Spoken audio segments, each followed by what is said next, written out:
অবশেষে জামাত থেকে 11 দল থেকে আলাদা হয়ে গেলেন শায়েখ সরমনাই পীর সাহেব ইসলামী আন্দোলন হাত পাকা। তারা আলাদা হয়ে যাওয়ার পিছনে তাদের অনেকগুলো হয়তো কারণ থাকতেই পারে। আমরা যেটা সোশ্যাল মিডিয়াতে দেখতেছি সেটা হচ্ছে এই সমঝোতা নিয়েই অনেকবার বসা হয়েছিল। তারা বলতেছে সারা দেশের মধ্যে 300 আসনের মধ্যে 145টি আসনেই তারা এই গ্রেডে আছে। এই গ্রেড মানে তারা বিপুল ভোটে পাস করবে।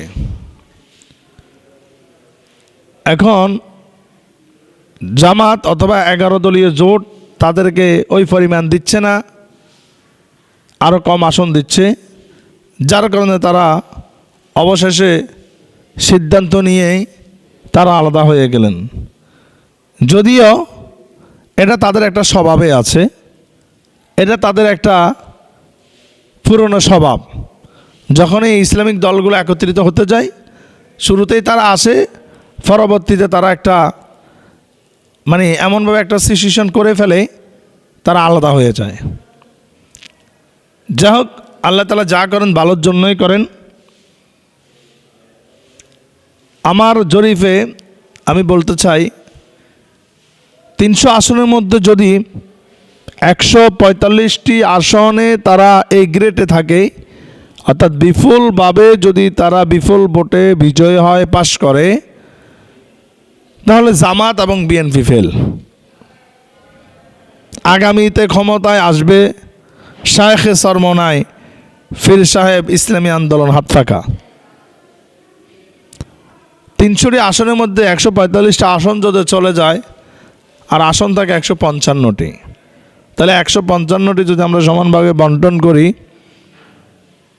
77টি করে পরে এক একজনের, অথবা একটা দলের 77টি আর একটা দলের 78টি, সব মিলে 155। এজন্য আসলে শায়েখ সরমনাইও দেখার দরকার যে আসলে কি তারা সারা দেশে 300 আসনের মধ্যে 145 আসনে এই গ্রেডে আছে, না মাত্র 45টিতে এক গ্রেডে আছে, নাকি 300 আসনে এই গ্রেডে আছে, নাকি মাত্র 10টা আসনে এই গ্রেডে আছে। এটা তারাও দেখার দরকার, আমাদেরকেও দেখার দরকার, জাতিরও দেখার দরকার। আফসোস রাখার কোনো প্রয়োজন নাই।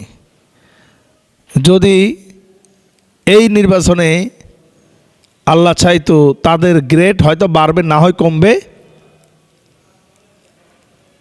একটা না একটা কিছু হবে, হয় গালবাজি বাড়বে না হয় কমবে। এই গ্রেড তো আমরাও বলতে পারি।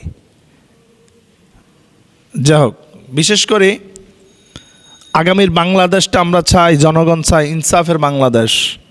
চাঁদাবাজির বাংলাদেশ আর কেউ চায় না, জুলুমের বাংলাদেশ, অত্যাচার বাংলাদেশ, খুনাখুনির বাংলাদেশ আর কেউ চায় না, লুটপাটের বাংলাদেশ আর কেউ চায় না।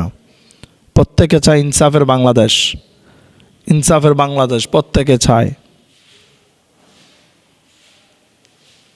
হাত পাকা ইসলামিক আন্দোলন তারা নিজেদের স্বার্থের জন্য তারা সরে গিয়েছে ইসলামিক জোট থেকে। তারা কেন সরে গিয়েছে তারাই ভালো করে জানে। বলতে চাই যে আল্লাহ তাআলা যা করেন অবশ্যই ভালোর জন্যই করেন।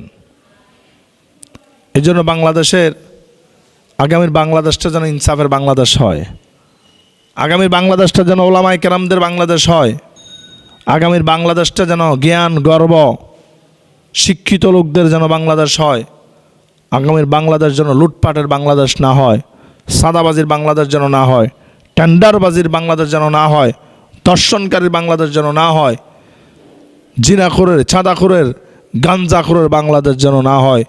সেজন্য আমরা প্রতিনিয়ত আমরা আল্লাহর কাছে চাই এবং আমাদের করণীয় যে কাজ আছে সেই কাজ অবশ্যই আমাদেরকে করে যেতে হবে। আল্লাহ তাআলা যেন এই অসংখ্য অগণিত যুবকদের রক্তের বিনিময়ে আমরা যে দেশ পেয়েছি সেই দেশটার মধ্যে যেন ইনসাফ থাকে। ওসমান হাদি যেটা চেয়েছিল সেই ইনসাফ ভিত্তিক যেন বাংলাদেশ হয়, সে বাংলাদেশ আমরা আল্লাহর পক্ষ থেকে চাই। যার হাতে গেলে দেশটা শান্তি থাকবে, সাধারণ মানুষ শান্তি থাকবে, বসবাস করতে পারবে, আল্লাহ যেন এমন কিছু ব্যক্তিদের হাতে যেন দেশটাকে তুলে দেয়। আল্লাহুম্মা আমিন।